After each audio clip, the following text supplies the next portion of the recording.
రేపు సోమవారం సాయంత్రం యాలుకలతో ఇలా చేస్తే మీకు లక్షలు కాదు కోట్లు వచ్చి పడతాయి. యాలుకలతో ఇలా చేస్తే మీ ఆర్థిక సమస్యలన్నీ కూడా తీరిపోతాయి. అప్పులు తీసుకునే స్థాయి నుండి ఇచ్చే స్థాయికి ఎదిగిపోతారు. మసాలా దినుసులలో ఉండే యాలుకలకు ఎంతో ప్రాధాన్యత ఉంది. యాలుకలను క్వీన్ ఆఫ్ స్పైస్ అని అంటారు. అయితే ఈ యాలుకలను వంటలతో పాటు టీలో కూడా వాడుతూ ఉంటారు. మరికొందరైతే పచ్చిగా తింటూ ఉంటారు. యాలుకల నుంచి వచ్చే సువాసన అద్భుతంగా ఉంటుంది. యాలుక్కాయ మన ఆరోగ్యపరంగా ఎంత మేలు చేస్తుందో అలాగే మన జీవితాలలో ఉండే ఆర్థిక సమస్యలను తొలగించుకోవడానికి యాలకులు చాలా మేలు చేస్తాయి. యాలకులు మన వ్యక్తిగత జీవితంలో వచ్చే సమస్యలను దూరం చేస్తుందని శాస్త్ర పండితులు చెప్తూ ఉన్నారు. యాలకులు అంటే లక్ష్మీదేవికి చాలా ఇష్టం. రేపు సోమవారం సాయంత్రం యాలకులతో ఈ పరిహారం చేస్తే లక్ష్మీదేవి అనుగ్రహం కలిగి మీ ఆర్థిక సమస్యలన్నీ కూడా తీరిపోతాయి. వృత్తిలో పురోగతిని సాధిస్తారు. ఉద్యోగాలు చేసేవారికి శాలరీ పెరుగుతుంది. వ్యాపారం చేసేవారికి వ్యాపారం మంచి అభివృద్ధి బాటలో నడుస్తుంది. ఈ పరిహారం చేయటం వల్ల మీకు ఉన్న రకరకాల ఆర్థిక సమస్యలన్నీ కూడా తొలగిపోతాయి. యాలకుల పరిహారం చేస్తే ఆర్థిక పరంగా ఎదగడానికి మార్గాలు దొరుకుతాయి. మనలో చాలామందిని అప్పుల బాధలు వేధిస్తూ ఉంటాయి. పిల్లల చదువుల కోసమని కుటుంబంలో ఏదో ఒక రకంగా డబ్బు అవసరం ఉందని అప్పులు చేసి తిప్పలు పడుతూ ఉంటాము. కొంతమంది సులభంగానే అప్పుల బాధలను తొలగించుకుంటూ ఉంటారు. కానీ మరి కొంతమంది ఎంత కష్టపడినా అప్పుల బాధలు వేధిస్తూ ఉంటాయి. ఇలా అప్పుల బాధలతో బాధపడేవారు, ఇంటిలో చిల్లి గవ్వ కూడా మిగలటం లేదని బాధపడేవారు అందరూ కూడా రేపు సోమవారం సాయంత్రం యాలకులతో ఈ పరిహారం చేయండి. ఖచ్చితంగా అప్పుల బాధలు తొలగిపోతాయి. డబ్బుకు తిండికి అస్సలు లోటు అనేదే ఉండదు. మరి రేపు సోమవారం సాయంత్రం యాలకులతో ఏం చేయాలో ఈ వీడియోలో తెలుసుకుందాం. అంతకన్నా ముందు ఒక కథను విందాం. ఒక చిన్న విక్రమ బేతాళ కథను ఇప్పుడు మనం విందాం. కథలోనికి వెళ్లే ముందు ఈ వీడియో నచ్చితే లైక్ చేసి షేర్ చేయండి. అలాగే మా ఛానల్ని కూడా సబ్స్క్రైబ్ చేసుకోండి. ఇక కథలోకి వస్తే, పట్టు వదలని విక్రమార్కుడు చెట్టు వద్దకు తిరిగి వెళ్ళి చెట్టుపై నుంచి శవాన్ని దించి భుజాన వేసుకుని ఎప్పటిలాగే మౌనంగా శ్మశానం కేసి నడవసాగాడు. అప్పుడు శవంలోని బేతాళుడు, రాజా, చేపట్టిన కార్యం సాధించి తీరాలన్న పట్టుదలతో అర్ధరాత్రి వేళ ఈ శ్మశానంలో నువ్వు పడుతున్న శ్రమ చూస్తూ ఉంటే నాకు నిన్ను గురించి ఒక అనుమానం కలుగుతున్నది. అదేమిటంటే, అసలు నువ్వు సాధించదలిచిన కార్యం ఏమిటి? అది నీ శక్తి సామర్థ్యాలకు, ప్రతిభకు కీర్తి ప్రతిష్టలు తెచ్చేదా, లేక నలుగురిలో నిన్ను అవమానము, అపహాస్య పాలు చేసేదా? ఎందుకంటే ఎవ్వరూ తమ స్థాయికి మించిన పనులను లేదా పనులకు పూనుకోరాదని అనుభవజ్ఞులు, అంటే మన అనుభవం తెలిసిన పెద్దలు చెప్తూ ఉంటారు. వారి మాటల్లోని వాస్తవాన్ని నిరూపించేందుకు ఉదాహరణగా వీణాధరి అనే ఒక యువతి కథ చెబుతాను, శ్రమ తెలియకుండా విను అంటూ ఇలా చెప్పసాగాడు బేతాళుడు. చంద్రశిలా రాజ్యంలో రాజయ్య అనే పేద రైతు ఉండేవాడు. అతడి భార్య కామాక్షి. వాళ్లకు చాలా కాలం గడిచాక ఒక ఆడపిల్ల పుట్టింది. ఆ శిశువును చూసి అందరూ కూడా ఆశ్చర్యం చెందారు. ఆ శిశువు కన్ను, ముక్కు, తీరుతో పాటు శరీరం మేలిని బంగారంతో తులతూగేలాగా ఉంది. అటువంటి అందాల రాశి తన కుమార్తె అయినందుకు రాజయ్య సంతోషించి ఆమెకు వీణాధరి అని పేరు పెట్టుకున్నాడు. అలా నెలలు, సంవత్సరాలు గడిచిపోతూ వీణాధరి పెరిగి పెద్దదవుతున్న కొద్దీ ఆమె సౌందర్యం మరింత వికసించసాగింది. అమ్మ లక్కలు ఆమెతో, నీ అద్భుత సౌందర్యం చూసి ఏ రాజకుమారుడో నిన్ను వివాహమాడతాడు అని హాస్యమాడుతూ ఉండేవారు. ఈ విధంగా వీణాధరి మనస్సులో తన వంటి అందగత్తెకు సరిజోడు ఏ రాజకుమారుడో తప్ప సామాన్యుడు కాదనే అభిప్రాయం బలంగా ముద్రపడిపోయింది. రాజయ్య మిత్రుడు చంద్రయ్యకు శివుడనే కొడుకు ఉన్నాడు. వీణాధరి పుట్టినప్పటి నుంచి చంద్రయ్య రాజయ్యతో, నీ కూతుర్ని నా కోడలుగా చేసుకుంటాను అంటూ ఉండేవాడు. వీణాధరి, శివుడు యుక్త వయస్కులయ్యారు. ఒకనాడు వీణాధరితో, వీణా, నా మనసులోని మాట చెబుతూ ఉన్నాను. నువ్వంటే నాకు ప్రాణం. నువ్వు ఒప్పుకుంటే మన పెళ్లి జరిగేలాగా చేస్తాను అన్నాడు శివుడు. అందుకు వెంటనే వీణాధరి, నిన్ను పెళ్లాడాలన్న కోరిక నాకేమాత్రం లేదు అన్నది. ఆ మాటకు శివుడు నొచ్చుకొని, ఇందులో బలవంతం ఏమీ లేదు. నేను మాత్రం నిన్ను తప్ప ఎవ్వరినీ పెళ్లాడను అన్నాడు. ఆ జవాబుకు వీణాధరి మౌనంగా ఊరుకున్నది.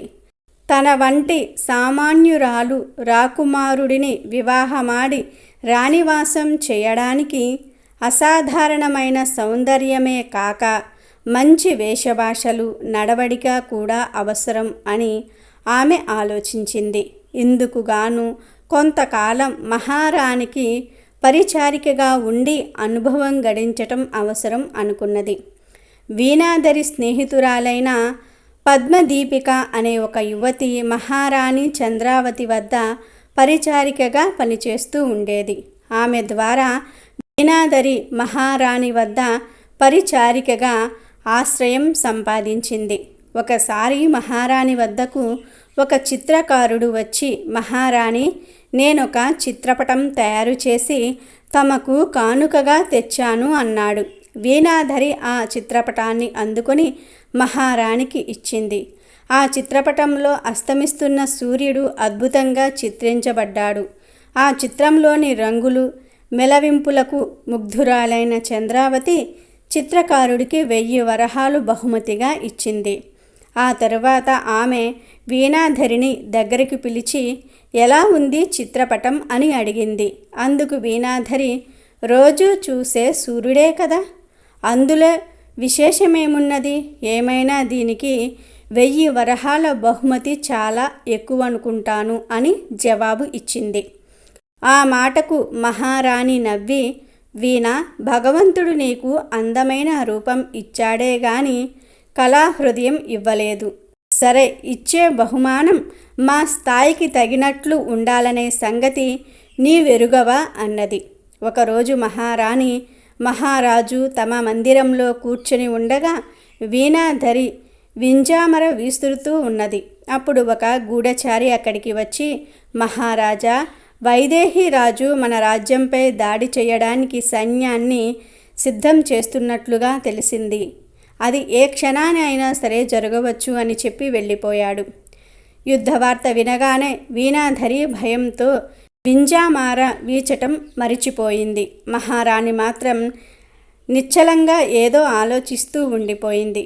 మహారాజు ఆమెతో, శక్తి సింహుడు దాడి చేయవచ్చు కానీ అది అకస్మాత్తుగా మాత్రం కాదు. అతడు దాటవలసిన స్వర్ణముఖి నదీ తీరాన మన సైన్యం తగు జాగ్రత్తలతోనే ఉన్నది అని వీణాధరి కేసి తల తిప్పి చూసి, అంతఃపురంలోని వాళ్లే యుద్ధవార్త విని ఎంతగా భయపడిపోతే ఇక సామాన్యులు మాటేమిటి, ధైర్యంగా ఉండటం నేర్చుకో అన్నాడు.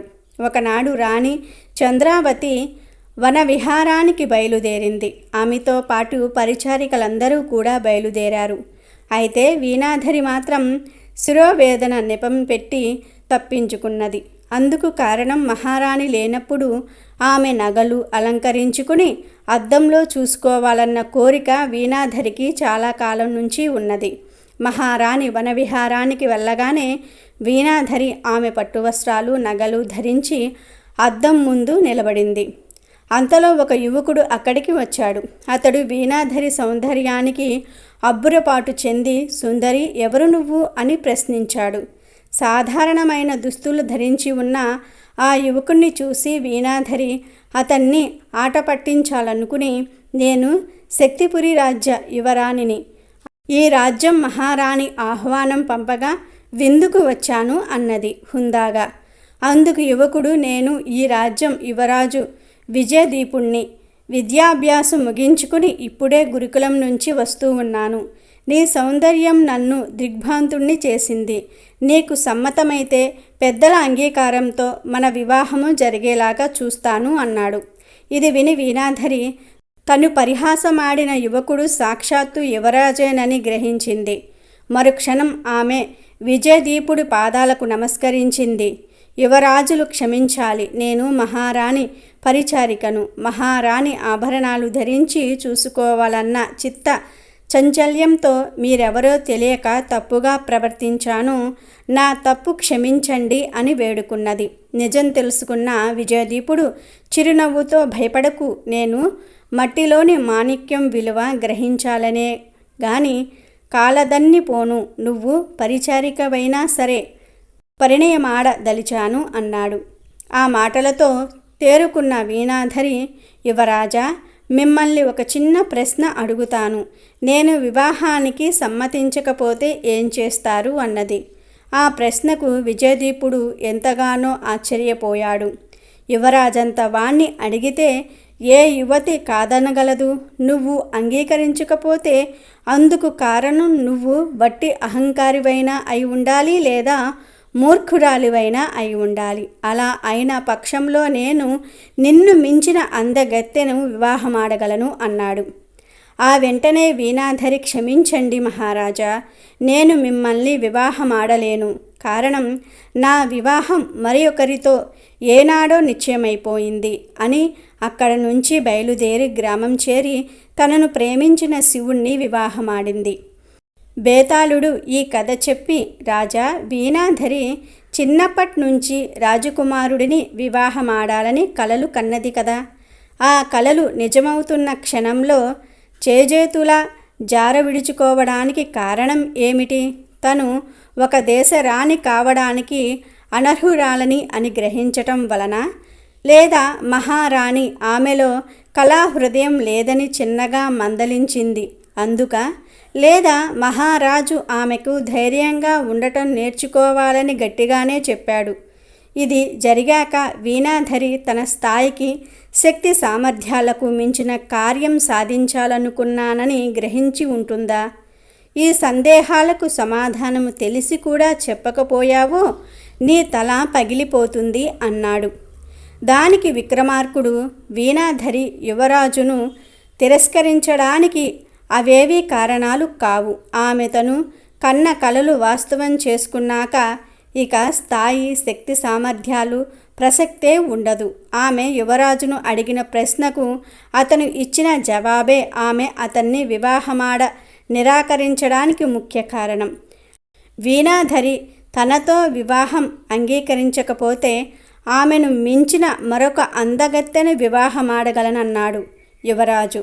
దీని అర్థమేమిటంటే, ఏదో ఒకనాడు వీణాధరిని మించిన సౌందర్యవతి కంటబడితే యువరాజు ఆమెను భార్యగా చేసుకోగలడు. అప్పుడు వీణాధరి పరిస్థితి హీనమైపోతుంది. ఇది ఆలోచించే ఆమె తన పగటి కలలకు స్వస్తి చెప్పి తనని ఎంతగానో ప్రేమిస్తున్న తండ్రి స్నేహితుడి కొడుకైన శివుణ్ణి వివాహమాడింది అన్నాడు. రాజుకు ఈ విధంగా మౌనభంగం కలగ్గానే బేతాళుడు శవంతో సహా మాయమై తిరిగి చెట్టెక్కాడు. ఇక వీడియోలోకి వస్తే, రేపు సోమవారం సాయంత్రం 6 గంటల నుండి 7 గంటల సమయం మధ్యలో ఈ పరిహారం చేయాలి. ఈ పరిహారం సాయంత్రమే చేయాలి. పరిహారం మొదలుపెట్టే ముందు ఇంటిని శుభ్రం చేసుకోవాలి. స్నానం చేసి దీపారాధన చేయాలి. మీరు మామూలు సమయంలో దీపారాధన చేయకపోయినా పర్వాలేదు, కానీ పరిహారాలు చేసే రోజున మాత్రం ఖచ్చితంగా దీపారాధన చేయాలి. పరిహారాలు ఉదయం చేసినా సాయంత్రం చేసినా ఖచ్చితంగా దీపారాధన అయితే మాత్రం చేయాలి. అప్పుడే దైవ అనుగ్రహం కలిగి మన అదృష్ట తలుపులు తెరుచుకుంటాయి. రేపు సోమవారం సాయంత్రం దీపారాధన చేసిన తర్వాత 11 లేదా 21 యాలకులను తీసుకొని ఒక రాగి ప్లేట్లో పెట్టుకోవాలి. మంచి యాలకులను తీసుకోవాలి. ఆల్రెడీ ఇంట్లో ఉండే వాటిని పరిహారంలో వాడవచ్చు. ఇంటిలో లేకపోతే బయట నుండి అయినా సరే తెచ్చుకోవచ్చు. ఇలా 11 లేదా 21 యాలకులను రాగి ప్లేట్లో పెట్టి లక్ష్మీదేవి పటం ముందు కానీ, శివుడు పటం ముందు కానీ ఉంచాలి. ఇప్పుడు ఒక వైట్ పేపర్ను తీసుకొని దానిపై పెన్నుతో కానీ, పెన్సిల్తో కానీ మీకు ఉన్న ఆర్థిక సమస్యల గురించి రాయండి. బ్యాంకులో లోన్స్ రాకపోయినా, అప్పులు తీరకపోయినా, ఇతరులకు ఇచ్చిన అప్పు లేదా డబ్బు మీ వద్దకు రాకపోయినా ఈ పరిహారం చేసుకోవచ్చు. వీటిల్లో ఏ సమస్యతో మీరు బాధపడుతూ ఉన్నారో ఆ సమస్య గురించి రాసి ఆ పేపర్ను రాగి ప్లేట్లో పెట్టుకున్న యాలకులను వేయండి. ఇప్పుడు ఆ పేపర్ను పొట్లంలాగా చుట్టండి. దేవుని పటం ముందు ఉంచి ఈ పేపర్లో రాసిన సమస్య త్వరలోనే తీరిపోయేలాగా చూడమని కోరుకోండి. ఏమీ లేదు, ఒక వైట్ పేపర్ తీసుకొని దాని మీద మీ సమస్య రాసి ఈ యాలుకలను ఆ పేపర్లో వేసి మూట కట్టండి. మూట కట్టి దేవుని పటం ముందు ఉంచి ఈ పేపర్లో రాసిన సమస్య త్వరలోనే తీరిపోయేలాగా చూడమని కోరుకోండి. ఇక ఆ పేపర్ను అలాగే దేవుని మందిరంలో ఉంచేయాలి. దేవుని మందిరంలో ముఖ్యంగా లక్ష్మీదేవి ముందు యాలకులను పొట్లాన్ని ఉంచితే లక్ష్మీదేవి మీ కోరికను త్వరగా నెరవేరుస్తుంది. అప్పుల సమస్యల నుండి త్వరగా బయటపడగలుగుతారు. ఇక మీ ఇంటిలో ఎప్పటికీ డబ్బుకు లోటు అనేదే ఉండకూడదు అనుకుంటే మీ పర్సులో లేదా హ్యాండ్ బ్యాగ్లో 5 యాలుక్కాయలను పెట్టుకోండి. పర్సులో యాలుక్కాయలను పెట్టుకునే ముందు వాటిని అమ్మవారి ముందు ఉంచి పూజించండి. ఆ తర్వాత పర్సులో ఎవరికీ కనబడకుండా ఈ 5 యాలుక్కాయలను పెట్టుకోండి. ఇలా రేపు సోమవారం యాలకులతో పరిహారం చేస్తే డబ్బుకు సంబంధించిన సమస్యలన్నీ కూడా తొలగిపోతాయి. కాబట్టి అప్పుల సమస్యలతో ఆర్థిక సమస్యలతో బాధపడే వారందరూ కూడా రేపు సోమవారం సాయంత్రం యాలకులతో ఈ పరిహారాన్ని చేసి సిరి సంపదలను మీ సొంతం చేసుకోండి.